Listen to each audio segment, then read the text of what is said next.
I think that the time has passed when we could accept politicians saying things like "we didn't know it was happening" or how could we tell it was going to happen? Not just the politicians in the country concerned, but the international diplomatic community. By and large, we know where the mass killings in the world are going to take place, not at the moment, but next year or the year after, because the indicators are all there.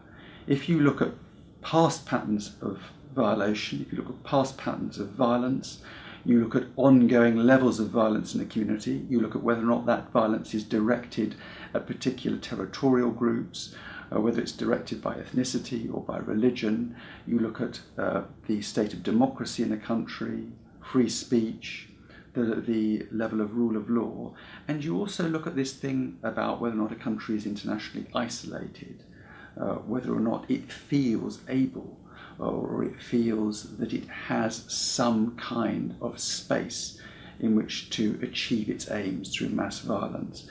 If you put that all together, you end up with a picture, with a basket of indicators which will tell you where the most violent or most dangerous situations are in the world over the next year or two.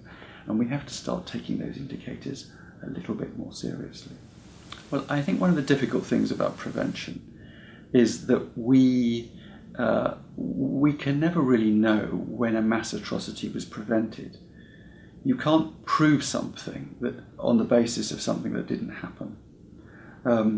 Our greatest successes in the field of mass atrocity prevention are going to be ones that we can never really celebrate. And because we don't even know ourselves to what extent an atrocity was prevented. There are some cases, after the Kenyan election violence, the action taken by the United Nations, for example, to mediate a solution, to refer or to potentially to refer the situation in Kenya before the International Criminal Court. These actions were considered at the time to be very successful in possibly preventing future interethnic and political violence in Kenya. It's just one example, but certainly the more the international community can be engaged, the more an international consensus can build up around the need to prevent violence in a given country situation, the more likely we are to see a de-escalation of violence, and the opportunities for national politicians to use mass atrocity in order to advance their own interests will be decreased.